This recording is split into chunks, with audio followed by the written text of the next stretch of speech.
د ځوانانو او د نوجوانانو د خیر فکر کول. دنیا تباہ کیږي هم د ځوانانو د لاسه، دنیا آبادیږي هم د ځوانانو په مساعي او د هغې په کوششونو. د کم قوم چې ځوانان صالحان شي دا قوم آبادیږي، او د کم قوم چې ځوانان فاسقان شي دا قوم بیا تباہ کیږي. او پیغمبر علیه الصلاة والسلام هم په یو حدیث کې صحابهونه دا تپوسو کو چې کیف بكم اذا فسق فتيانكم وطغت نساؤكم. د هغه وخت متعلق مستخیال دی چې ځوانان هم فاسقان شي او ښځې هم باغیان شي. ما او تا داسې دور نه تیریږو چې دې وخت کې ځوانان فسق پسې روان دي او ښځه طغیان او سرکشۍ طرف ته روانه ده.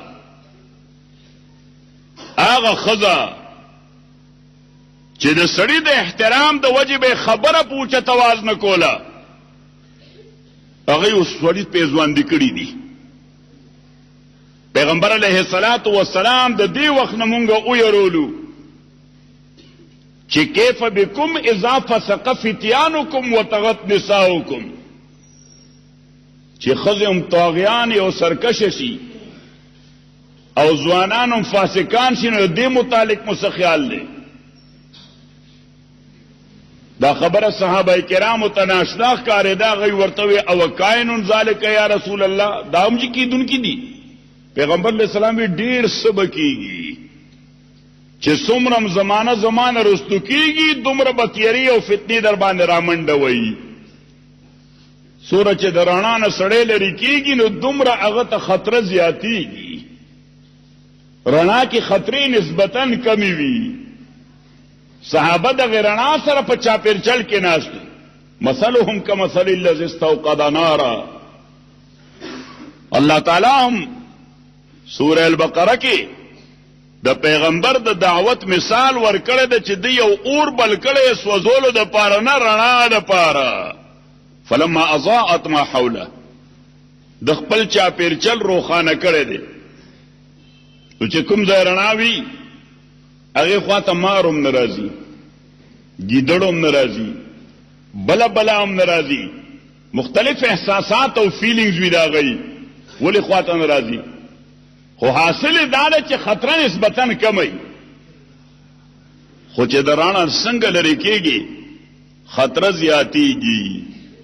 زمانه چې څنګه تیریږي. د روحانی رڼا واحد مرکز د جناب محمد رسول الله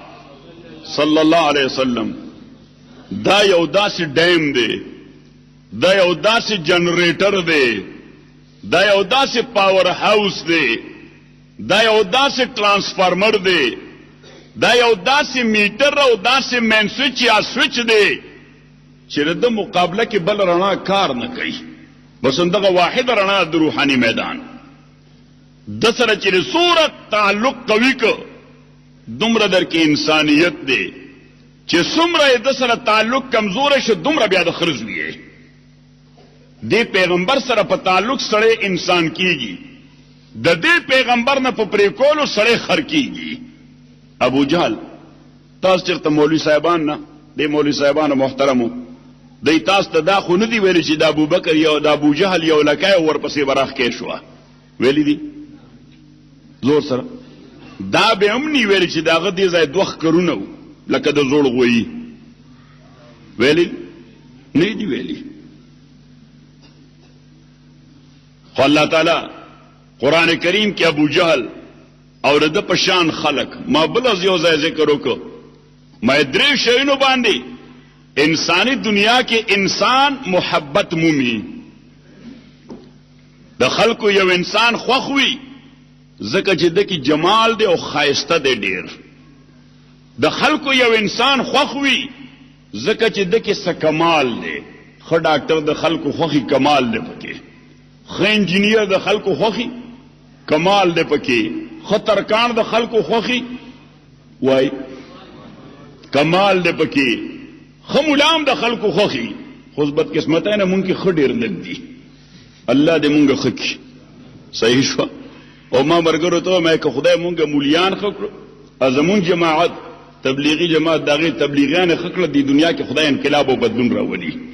او خواله په دې نه دی چې د سره تسبیح سوره لوی دي ګیره سوره وګدا کړی دا پنسي سوره اوچته کړی دي نفلونه میا په شپه کې سوره کوي دا د خواله معیار نه دی حضرت عمر رضی الله تعالی عنہ تاسو ما خبر باندې خفقېږئ ما خود مخکې درته یو خبره واضح کوم زه چې کله د مولا یا د خپل تبلیغي دوستانو متعلق خبره کوم زور تام ګوره خبردار ته به نه کې خبره زه حق لرم چې زه دا خبره وکم ځکه د دوی نه مو دوی زمانه دي دا زما د بدن حصې دي صحیح نو که زه د بدن بیماری چې کوم ځای په درد دی وغیله زور ورنکم چې رو خوږیږي ها نو بیا خو د بدن علاج نه کیږي ویلو مساج هم ورکوم بام بم ورکوم ویلو به ټکورم ورکوم ګرم تیل به پم ورچوم دا د خیر د پاره ورچوم که شر د پاره خیر د پاره خو چې ته خبره کوي ته د شر د پاره کې محترم ورونو نعرض مې کو استاد خدمت کې بل یو زمون برګره پولیس افسر دی لوی افسر دی ناغه سره ورغلم بیا مسبخین مانځه وخت کې هغه ویجی مانځله زو باید شې زو نا خود چې د افیس نه راووتنه خو پولیس والا مرګري سټانټو شو صحیح نو څوک چته وخت رسو جمعات نه چاپې رسو د وسلو هغه مخ کې رسو را روان شو ځکه دې ملک خو بسر وخت خطرې نه صحیح او هغه ټوپکونه لوټ کړ بیا پلارم ورته چې ولاړو ای ورته سلوټ کړ د ورته بچي څنګه نیت ته خده نما ورته مې راته دي پولیس والا دا ته پوسله کې چې نیت ته خده نغم مزاحونه دي ما ته وی قاضي صاحب ک نیت خنینو دې ظالم زوی سره خو ډک کلاشن کوپ ته ک نیت خنی ما ته مخامخ کا زکه وی زه تاسو انت ته خلکو نیت خنه دي خدای دې خلکو نیت خکی دا ټوله جګړه د نیتونو ده نو محترم ورونو عرض وکړ تاسو ما خبرونه پوهیږئ لږ زور سره او دریم یو سړی سره مال ډیر وی چاله ور کوي او کني ور کوي خان ته مونږه اسه کته پورته کیږو مونږ ګوره که څه شی ته پریوته مونږ راوغست خو پریوزی نه هغه دومره کلک دیولي ارزه خو بهر ته دي دغه درې شیونه دي دا ځان سره یاد ساتئ یا جمال یا کمال یا مال